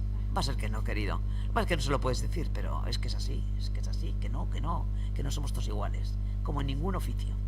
Luego dentro de cada oficio también pues pasa. Tú estudias, pues yo que sé, medicina, y tú estudias medicina, pero tú tienes más fama que tú. ¿Por qué? A veces porque hay más habilidad en uno que en otro. ¿Por qué eliges a este médico en vez de este? Es que este es mejor.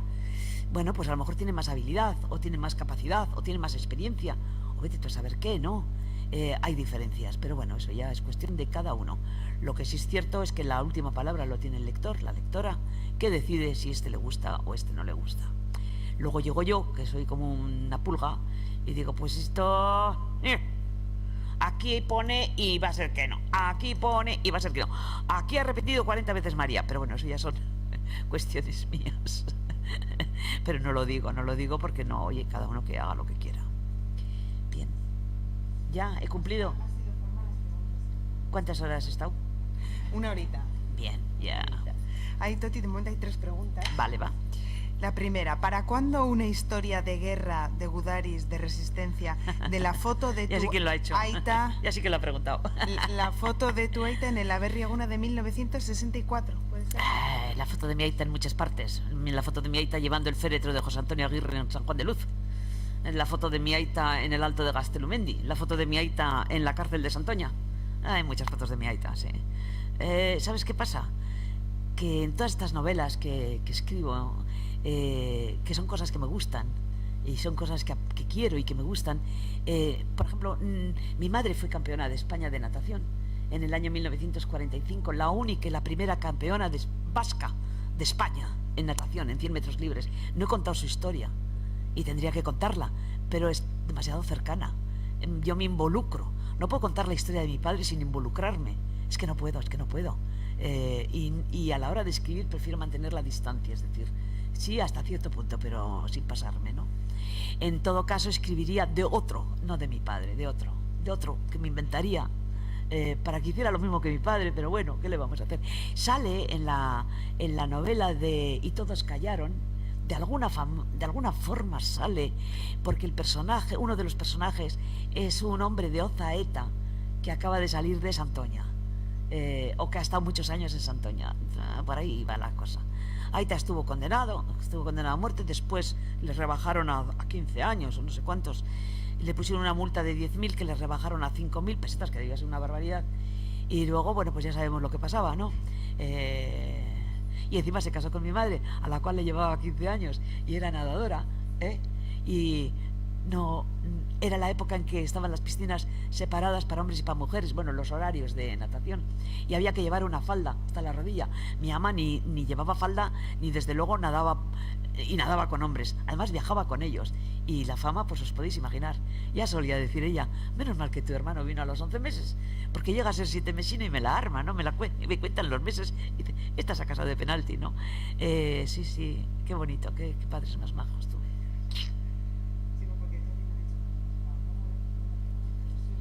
No suele haber preguntas, me ha dicho. No suele haber preguntas. Tengo aquí unas cuantas. Hablo He dicho, tanto. este público sí va a hacer preguntas. A ver. ¿Quién lee primero tus libros? ¿Familia, amigos, editorial? Pues mira, mi marido no lee. A ver, lee mogollón. Pero lee de dónde venimos, quiénes somos, a dónde vamos, el cosmos, la eternidad. Lo bueno que son las alcachofas para problemas de riñón, o sea, ese tipo de cosas, ¿no?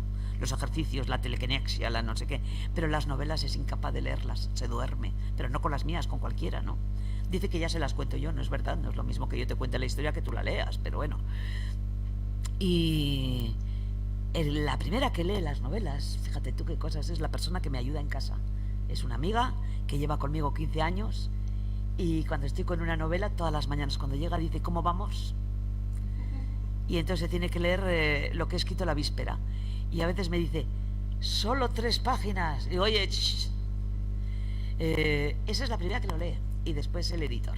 Y después mi hijo, porque es el que me hace las portadas de los libros. Y nadie más. Al principio sí, al principio mandaba a los amigos y tal.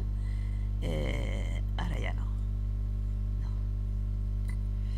¿En tus libros quieres o animas a los que lo leen, que les entren ganas de aprender historia, leyendas, etcétera? Bueno, pues eso es lo que he comentado, ¿no? Primero, dejamos de transmitir en el tema de las leyendas. Cuando se acabó el fuego, ya os digo, el fuego bajo, la chimenea, cuando las familias se reunían a las 6 de la tarde que hacía noche, se reunían alrededor del fuego, se contaban chascarrillos, se contaban las historias que habían pasado, en fin, lo que fuera, y se contaban leyendas. Se transmitía, porque la leyenda, hay que dejar claro, cuando se habla de mitología, que no son cuentos para niños. Cuando hablamos de la mitología griega, no estamos hablando de cuentos para niños, o la egipcia, o la romana, o la china, o la nórdica. Pero cuando hablamos de mitología vasca, el tartalo, la lamia y el galchagorri, pues va a ser que no. Las mitologías eran religiones antes del cristianismo. Eso es lo que, en nuestro caso, antes de la llegada del cristianismo, aquí se creía en algo, ¿En qué se creía? Pues en eso, en que había una diosa, en que había unos gigantes, en que había unos enanos, unos dragones, y la gente se lo contaba. Muchas de las leyendas son con moralina, ¿no? Si te portas bien, si no mientes, si no esto, si te... Es que están ahí, hay que saberlas leer, ¿no? Y eso se dejó de contar, por eso he dicho lo de antes, lo de a mí mi mamá me contaba, tu mamá no te contaba nada, no me lo contaba a mí, que era igual que yo de charlatana, y era de pueblo de Álava. Se dejó de contar cuando apareció la luz eléctrica. Bueno, cuando salió la chapa baja, ¿no? la de la leña, y apareció la bombilla. Y desde luego cuando apareció la radio. Pero tenemos que seguir manteniéndolo. Porque, ya te digo, si las tenemos es gracias a que Barandiarán, Resurrección María de Azcue, Satrústegui y compañía se dedicaron a ir por los caseríos a comienzos del siglo XX, a ir por los caseríos preguntando sobre costumbres, tradiciones, miedos, esperanzas y leyendas. Fueron ellos los que lo hicieron, si no habría desaparecido. No escribimos, somos un pueblo de literatura oral, pero cuando se deja de hablar, cuando se deja de contar, pues desaparece. Por eso tenemos que seguir contando, y por eso cada vez que me llaman a dar una charla vengo y doy la chapa, sí. ¿Alguna de tus obras ha sido víctima de la censura? No. Hay que ser inteligente. Podrían censurarme si yo quisiera, pero no dejo que me censuren, no les doy pie. No. Y luego además, volviendo a la... Te pueden censurar en las editoriales. Te pueden decir, no, esto no, porque no queda bien. O mete aquí una escena de amor, o no sé qué, ¿no? Pero como yo trabajo con una editorial del país nuestro, que ya os digo que es la que me traduce, y además que no la cambio, porque es el libro que sale en castellano y el libro que sale en euskera, ¿no? Es la única forma que tengo yo de que mis libros salgan en euskera. No se atreven. Vamos, no se atreven. Porque me dice, esto tienes que cambiar. ¿Por qué? Dame una razón de peso. En la última novela que he sacado, por ejemplo, no ocurre aquí, ocurre en Huesca. Cosa curiosa, ¿no? De vez en cuando hago una salida. Tengo una novela en Toledo, tengo otra en Madrid, tengo otra... Y esta se me ocurrió en Huesca. Tenía también mis motivos. Mi tatarabuelo, el abuelo de mi madre, don Conrado García, fue el fundador del Orfeón de Pamplona. Y además era el organista de Pamplona. Pero sobre todo fue quien descubrió a Gayarre en la fragua, en el Rocal. Y se lo llevó a Pamplona para que estudiara música y tal. Y yo estaba orgullosísima, pues por mi tatarabuelo. Era de Pamplona, era navarro. Hasta que hace 3 o 4 años salió una biografía de Gayarre. Y salía todo un capítulo dedicado a don Conrado y era de Huesca. Ahí. Y mi marido, el segundo apellido, es Ubisán. Y Ubisán es un poblacho de 20 habitantes en Huesca, cerca de Ordesa, en el Pirineo. Vale. Y además tenemos el mismo clima, posiblemente... Porque no voy a poner Andalucía, porque no conozco a los andaluces. Conozco a Andalucía, pero no conozco a los andaluces. Hay que poner, hablan, comen, viven, tienen manías, en fin, hay que saberlo. Y cuando te vas, cada vez, cuando más lejos te vas, pues más complicado. Pero es que la razón principal es que Huesca es la Osca de los romanos, es Osca. En Huesca, montañas, en los Pirineos, hay leyendas, se cuentan leyendas del Basajarau y de Marihuena. En Huesca capital se hablaba euskera en el siglo XVI. En Huesca provincia en el siglo XIX había ordenanzas municipales prohibiendo hablar euskera en los mercados. En Huesca, por donde pasa mi novela, es en pueblos que se llaman Ayerbe, Loarre, Learre, Benabarre, Isarbe. Huesca fue el territorio que Sancho III, mayor de Pamplona, le dio a su hijo Ramiro, que era un hijo ilegítimo, le dio el territorio de Huesca, Osca. Y de ahí nació, fue el embrión, Osca fue el embrión del reino de Aragón, Arangoy. En fin, ¿hace falta explicar más? Bien. Bueno, pues este año en Durango no querían que estuviera porque la historia no ocurría en Euskadi. Y tuve que explicarles. A ver si aprendéis un poco de historia, queridos. Y espabilamos un poco. Son nuestros primos hermanos, es la 8ª provincia o la 9ª, yo qué sé. Si echamos para atrás y para atrás y para atrás, nos vamos hasta Toulouse, nos vamos hasta Lérida, nos vamos hasta Burgos. Pero bueno, es la 8ª provincia por ahora. ¿Qué consejo, Toti, le darías a alguien que quiere dedicarse a la escritura? Ya os lo he contado. Primero escribir, primero leer. No hay título de escritor, no hay título de pintor. Tú vas a Bellas Artes o vas a la universidad a estudiar filología o historia, y literatura, pero no hay título de escritor, no lo hay.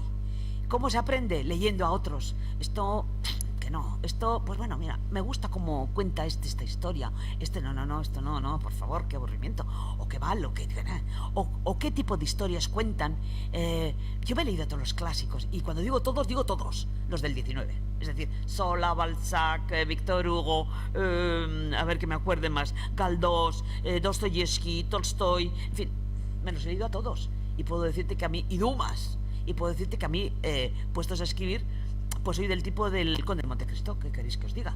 Me encantó aquella novela, pero aquella novela me hizo estudiar a Napoleón. Fíjate qué cosas, ¿no? O sea, las cosas como son. Bien, leer mucho. Y después soltar la imaginación. Y no tener prejuicios. Y no decir, era un día de primavera. No. Aquel día de primavera, no. Amaneció un día de primavera, no. Pon lo que se te ocurra en ese momento. Y sigue escribiendo, que tiempo tendrás de recuperar, de revisar, de cambiar, de limpiar, de todo. Es tiempo tendrás. No te pares a cada frase que haces. Escribe lo que te sale. Escribe lo que quieras contar. Ten paciencia. Mete horas. No vale escribir 2 horas un domingo. Oh, no, porque entonces una novela te va a llevar... He tardado 5 años en escribir esta novela. ¿Yo qué has escrito los domingos? Pues no me extraña que hayas tardado 5 años. Lo mismo podías haber tardado 10. Porque es un trabajo laborioso, ¿no? Como todo. Pero bueno, yo no veo la tele, no hago calceta, no voy de bares, pues en fin, pues escribo. Bueno, y ahora estoy bastante... y leo, claro, sí. Pero bueno, se puede hacer. Ah, sí, para escribir hace falta leer, hace falta tener imaginación. Mi marido no podría escribir, es ingeniero. Escribe unos mamotretos, pero no es novela, no puede, o sea... Te escribirá a lo mejor un ensayo sobre la telequinexia, pero desde luego una novela no va a poder hacerla. Meter horas y sobre todo tener algo que contar. No se trata de coger una novela y decir, pues hay un hombre y una mujer que se quieren, él le engaña, ella se va con otro, él se va con otro, nace un hijo que se queda por ahí perdido. Bien, una historia sin más. Si no tienes algo más que contar, ¿por qué ocurre eso? ¿Cuál es el motivo de que hayan llegado a esa situación? ¿Cuál es la sociedad actual y cuál es el resultado de lo que sea? Pues de un amor malentendido, en este caso de esta novela, ¿no? Hay que contar algo. Ya os digo, yo con La brecha, el tema de las violaciones, con el tema de las mujeres, la historia de las mujeres vascas que no está escrita, con el tema de, pues yo qué sé, cualquier novela que tengo, a ver... la judería, el hecho de que hubiera vitorianos judíos, porque se suele decir los judíos vitorianos, perdona, no se dice los cristianos vitorianos. Se dice los vitorianos cristianos, los vitorianos judíos, los vitorianos musulmanes. Que tengan una religión, pero eran de Vitoria. Habían nacido en Vitoria, morían en Vitoria, estaban enterrados en Vitoria. Pues eran vitorianos y luego aparte pues eran judíos, o eran cristianos, o eran musulmanes, o lo que fueran. O ateos. ¿Qué estaba diciendo? Ah, sí, de contar. Pero bueno, explicar que esto existió y ocurrió. Y explicarlo, ¿no? Y contarlo. O, por ejemplo, pues yo no sé, la herbolera, la caza de brujas. La caza de brujas no es matar a una mujer o a un hombre, que también, a uno, no. Una caza de brujas es aterrorizar a una población o a una comarca. Aterrorizar a toda la comarca, no a una persona, a todas. Y que todos sean, pues, supuestamente posibles candidatos a ser acusados de algo que no es real. Esa es la caza de brujas que empieza en el 1500 y aquí acaba 2 siglos después. En Europa dura... No, aquí acaba 1650, un siglo después. En Europa dura todavía siglo y pico más. Pero hay que saber por qué motivos, qué es lo que pasó y hay que juzgarlo. Yo en la novela los juzgo. Tengo una, la herbolera, que ocurre en Amboto. Una chavala que su abuela quiere que sea partera y entonces la manda a estudiar aprender con un médico que hay en Durango, que es Tavira, que entonces Durango era la merindad, en Tavira, y ahí aprende, y justo ahí empieza una caza de brujas que llevó a la hoguera en la plaza de la iglesia a 13 personas, 11 mujeres y 2 hombres. Esa es una. Y ahí sí, ahí hay creencias, estas gentes todavía creen, porque Euskal Herria fue cristianizada muy tardíamente, precisamente por las dificultades y porque había poca gente. ¿Cómo lo sabemos? Pues porque no tenemos gótico, no tenemos románico, eso sí de claro. No había monasterios, sí, bueno, tienes uno ahí, el de Cenarruza. Uno. O sea, es que no. Iglesias góticas no hay. En Álava, al sur de Álava, al sur de Navarra, pues tienes algo de gótico, pero es que donde no hay iglesias, y en todos los lugares donde hay ermitas, por ejemplo Aralar o Irati y demás, es porque ahí había una veneración a un ente, que podía ser la diosa Mari o podía ser cualquier ente, y bueno, pues para cristianizar el lugar, pues ponían una ermita y se acabó. Pero estoy pensando.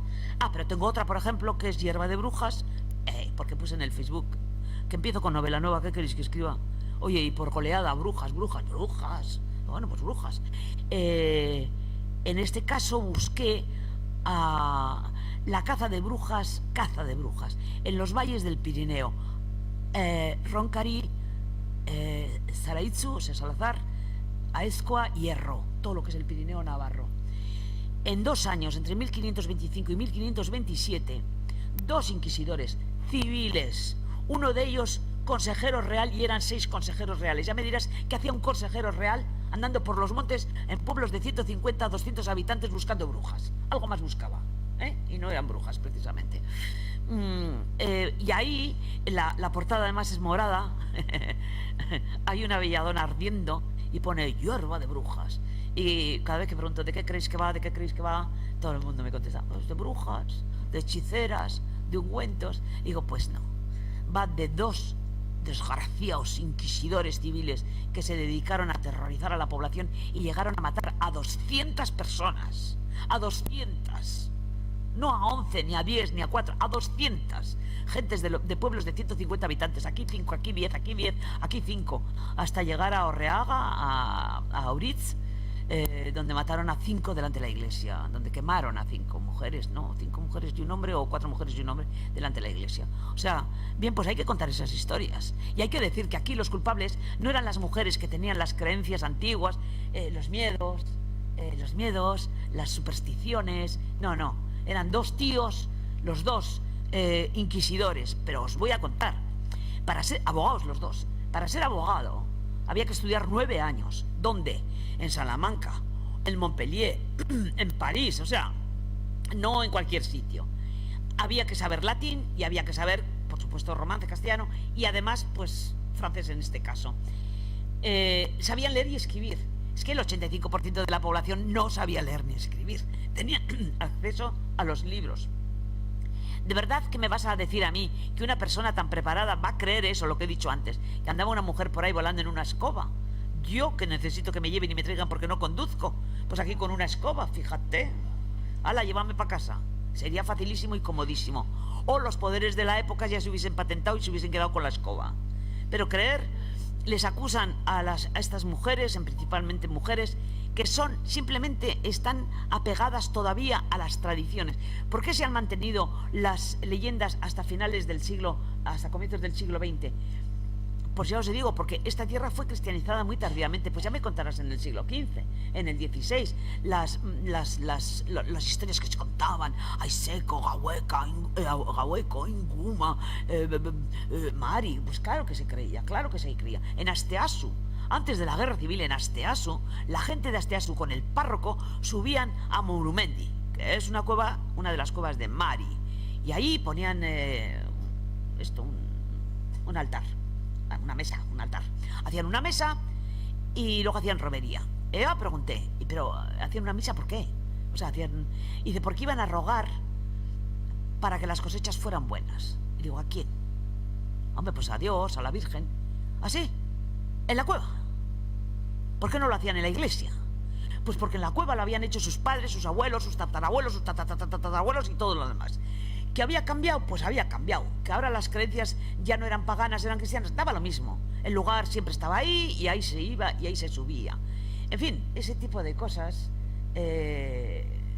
Vuelvo a decir, para escribir hay que contar algo. Y hay que contar algo y denunciar. No siempre denunciar. Puede ser al revés. Mira lo que hicieron, ¿no? Tal. Tengo 2 novelas que me encantan, pero que no han gustado mucho. Ya lo siento, pero es que me han encantado a mí, que soy la que las escribe.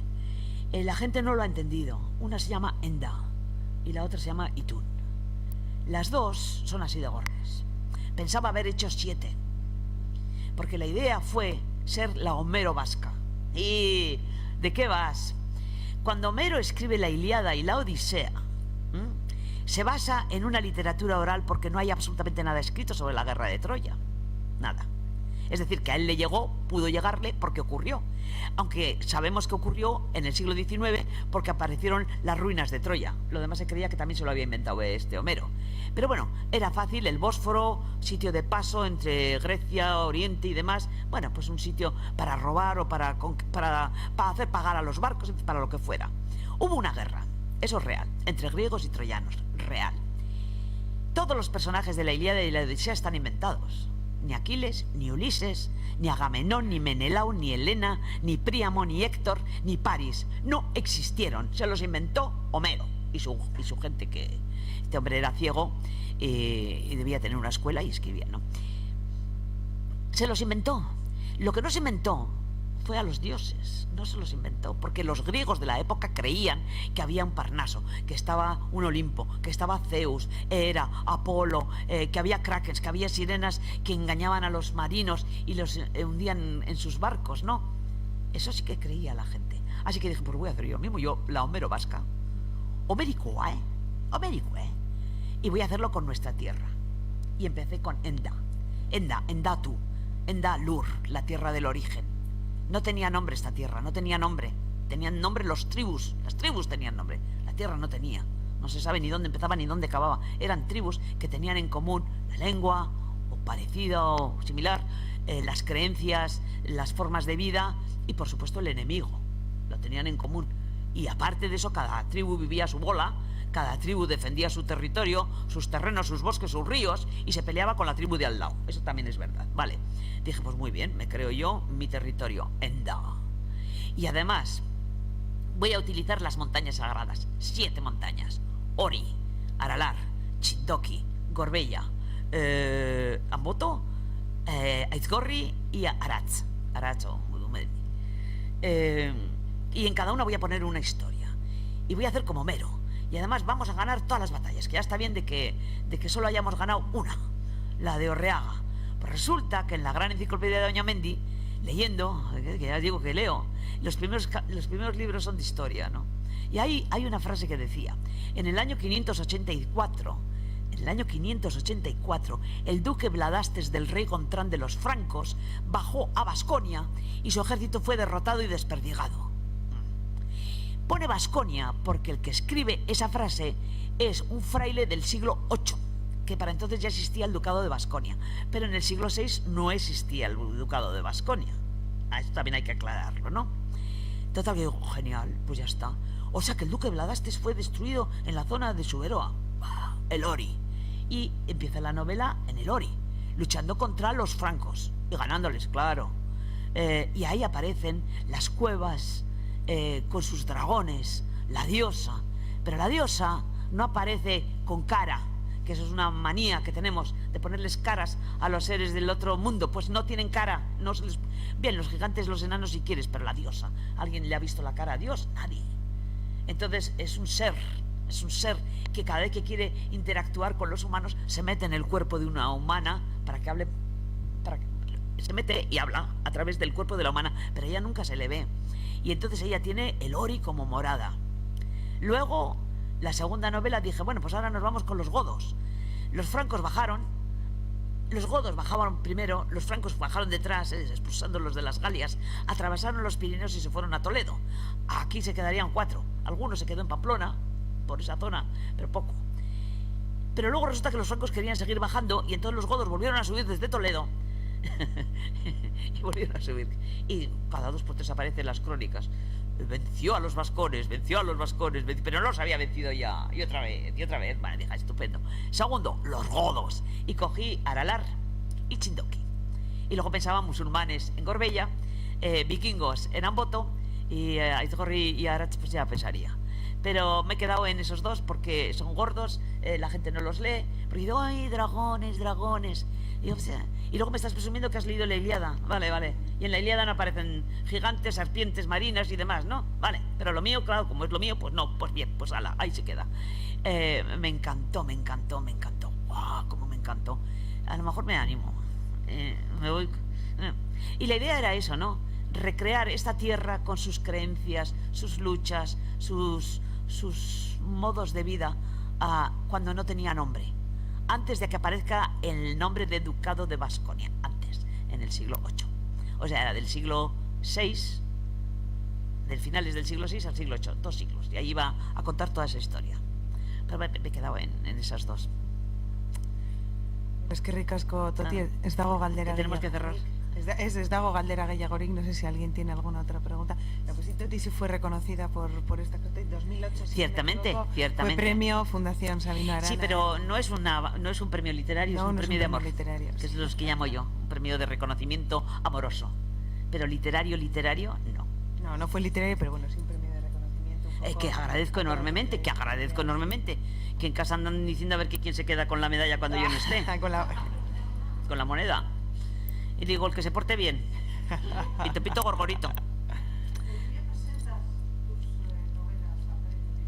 No. Pues te diré, el premio de Euskadi no hay que presentarlo.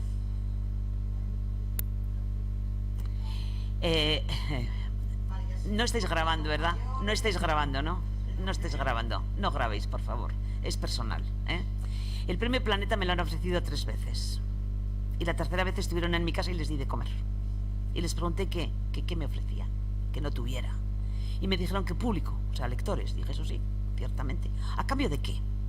A cambio de una exclusiva. A cambio de estar un año paseándome por España y por América. A cambio de acceder, de ir a todas las fiestitas y fiestones que organizan. A cambio de todo eso. Dije, podría aceptarlo si me dais el final, si soy la ganadora, no la finalista. Es que eso no te lo podemos prometer. Pues desde luego no voy a ir para que me pongáis de finalista aquí la anciana señora que ha sido finalista y que va a ir haciendo de telonera del ganador o de la ganadora. Va a ser que no. Eso me lo han ofrecido y me han ofrecido otros. Y me han ofrecido el Ciudad de Toledo de novela histórica y me han ofrecido el Alfaguara de no sé qué. Me han ofrecido unos cuantos, pero todos tienen su precio. El premio de Euskadi, por ejemplo, pues ni me lo han ofrecido ni he estado nunca. Y te voy a decir más, son 6 finalistas cada año, 6 finalistas que elige un jurado, 6. Pues ni entre los 6 he estado. Y es al libro publicado el año anterior. Bien, pues en 26, la de este año todavía no ha salido. En 26 novelas no he tenido opción a ser finalista, no ganadora, finalista de ese premio.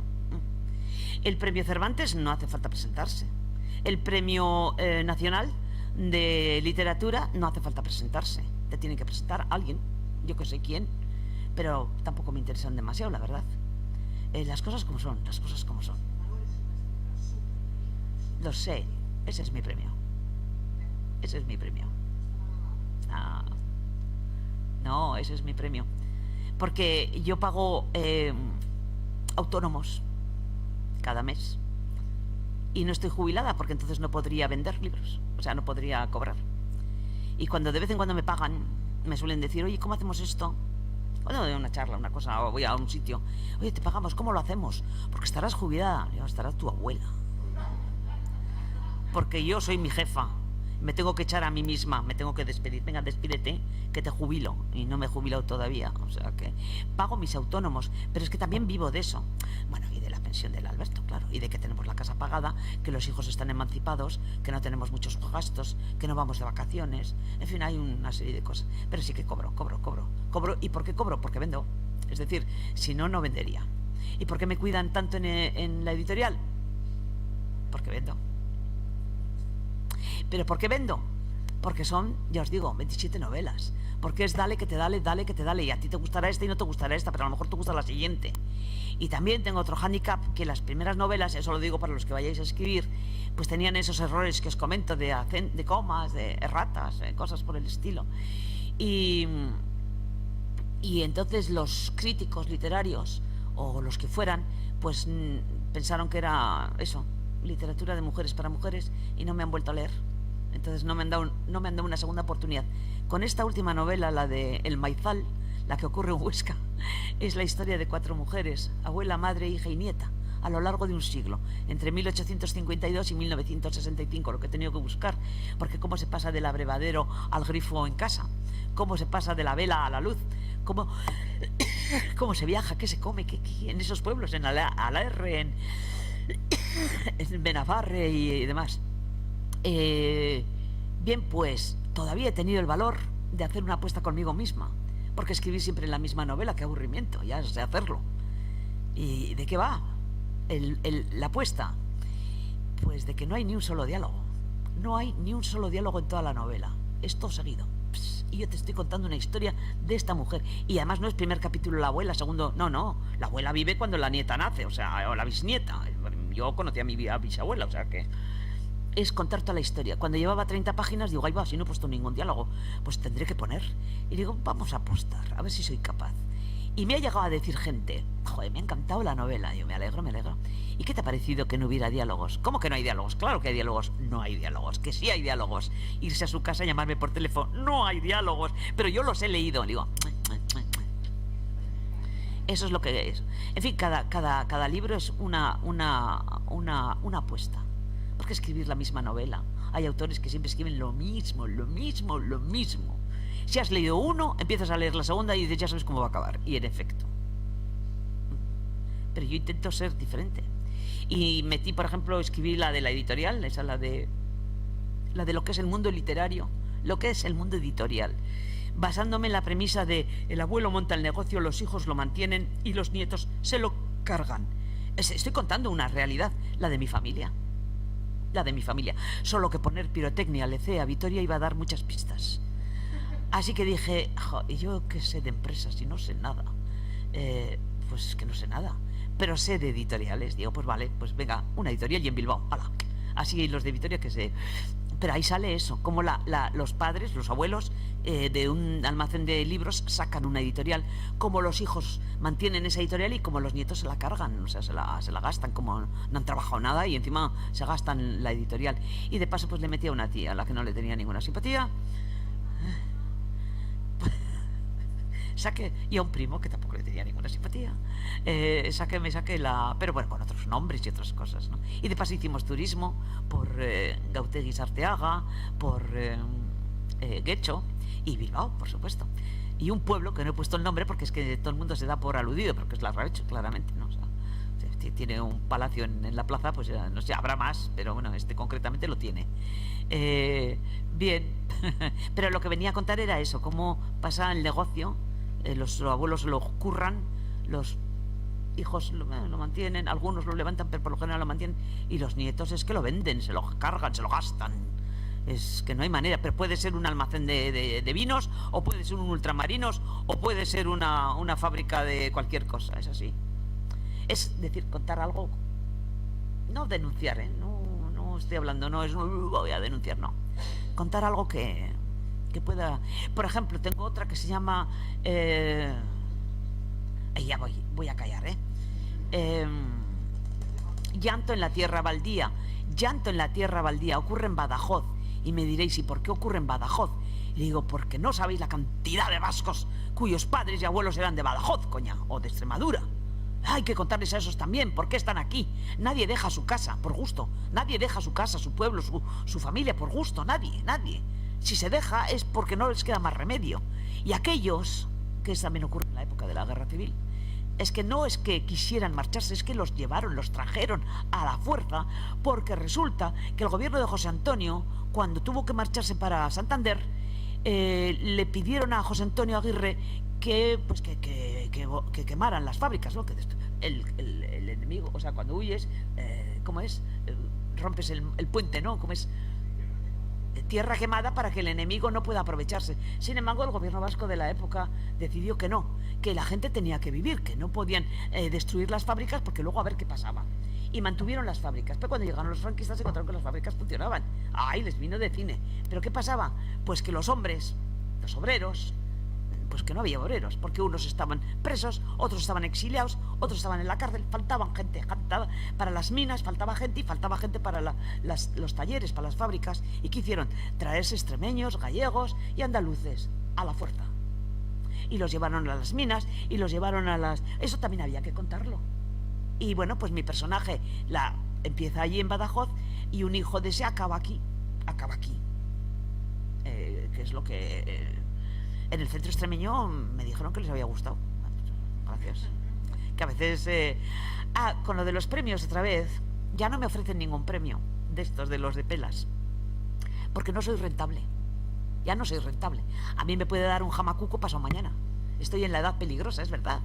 Ya tengo 74 años, me puede dar cualquier cosa. Ya no soy rentable. Estas empresas invierten una pasta enorme para promocionar a un autor o a una autora, que a veces dura 1 año, que a veces dura 2, que a veces dura 5 años y luego desaparece y nunca más vuelves a saber de ellos. Pero invierten un dinero, una pasta tremenda, que luego recuperan. Pero claro, si invierten en mí y mañana me da esto, pues a ver qué hacen con ese dinero. O sea, lo pierden. Por lo tanto, ya no me lo ofrecen. Me lo ofrecieron hace 10 años. Ya no me lo han vuelto a ofrecer. Eso es para... Te lo digo por si te vienen a ti a buscar. Que sepas. Yo qué sé. Pero... No, esto es un negocio y está así de claro, ¿no? Y en la editorial, por ejemplo, en la novela de la editorial pongo lo del premio. Por cierto, puse lo del 1.000.000 de euros 1 año antes que Planeta diera el 1.000.000 de euros. Le llamo a la novela, a la empresa, la editorial le llama Egurra S.A. Dar leña. Y también cómo se hace, cómo se busca a un autor, cómo se le cambia todo el texto, cómo se le reescribe todo el texto, que lo sé. Con nombres. A quién le han reescrito la novela.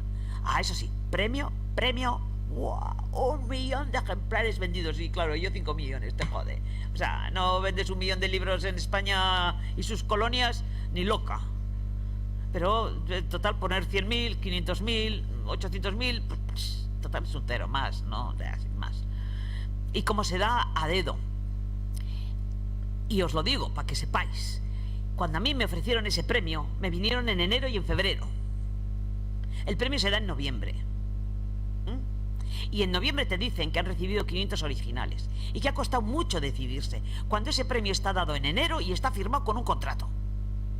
O sea que es mentira. Ellos son una empresa que si quieren vender agua embotellada, pues bueno, organizan un concurso y la botella vale 1.000.000 de euros. ¡Buah! Pues tiene que ser buenísima. Y eso es lo que hacen. Pero entonces que no me engañen y me digan que les ha costado elegir y que son la pera, porque está ya dado de antemano, está ya decidido, según el mercado, según los gustos, si tiene que ser mujer, si tiene que ser joven, si tiene que ser novela negra, si tiene que ser... Es que está ya decidido. Tengo un amigo que se llama José Luis Corral, que es catedrático de Historia Medieval en la Universidad de Zaragoza y además escribe novelas. A ese también se lo ofrecieron. Conozco a varios que les han ofrecido, no te creas. Claro, buscan a ver aquí quién vende. Pues queremos el mercado vasco. Pues ¿quién vende aquí? La Toti. Pues bueno, pues a esta se lo ofrecemos. José Luis Corral le ofrecieron también el premio. Lo que pasa es que aguantó más que yo. Y aguantó hasta que tuvo el contrato. Y luego dijo, no, pues gracias y tal. Pero cuando ha salido la conversación, alguna vez que ha salido la conversación en reuniones de escritores y tal que ha habido, y ha salido el tema, y ha habido alguno que ha dicho, no, eso no es cierto, porque es al José Luis que el contrato está aquí, esto es cierto, es así. Pero vamos, que yo, por ejemplo, en la editorial, en la novela, no les reprocho que organicen ese premio, no se lo reprocho. Es como si quieres vender zapatos o quieres vender bolsos, yo qué sé.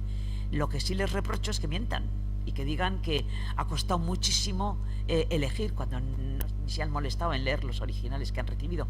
¿Y por qué mandas un original si sabes que a lo mejor que no te lo van a dar? Pues porque a lo mejor hay suerte y un editor lee y le gusta y te lo publica. Así es la historia. Y esta vez me callo de verdad, joder. Bueno, Toti, es que ricas. Ese regalo. Te vamos a dejar todavía un poquito más, pero con un chacolí, ¿eh? Vale, va. Un poquito más, pero ahí no. fuera con mucho.